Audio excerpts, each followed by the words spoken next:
Сұлтекең тұрып айтыпты. Ешқандай да сендердің ұлыларың емес.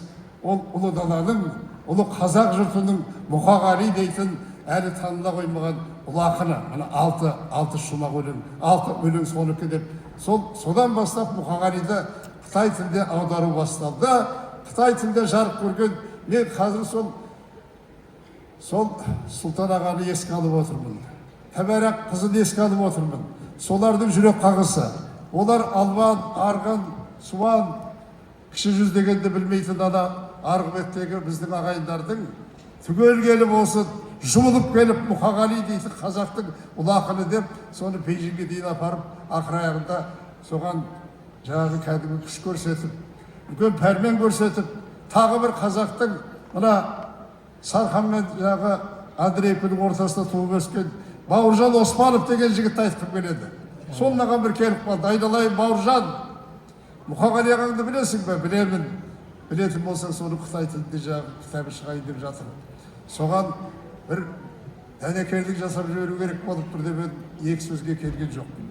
Сол Бауыржанның меценаттығымен Қытай тілінде Мұқағалидың шығармалары шықты.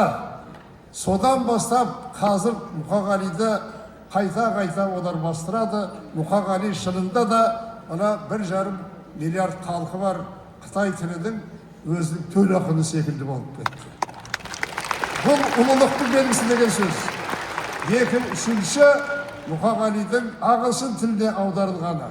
Ағылшын тілде аударылғанда кейін Мұқағалидың сол тілде сөйлеткен аудармашылармен кездесіп қалдық. Сол тілде шығарған тәржімашылармен кездесіп қалдық. Бұлар таңғалады. Мынандай поэзияны қалай ұстап жүргенсіңдер дейді. Мынау тұнып тұрған кәдімгі 6 құрлыққа бірдей түсінікті, ешқандай жүрек сағысы, сөз құрамы, ой күйімі бәрі қанша халық болатын болса, соның бәріне түсінікті ақын екен демеді. Міне бүгін сіздер сол сөзге мөрлеріңізді басып отырып, тағы да қуаныштарыңызды жарты әлемге жайып отырып, Мұқағалидың әруағына үлкен құрмет көрсеттіңіздер.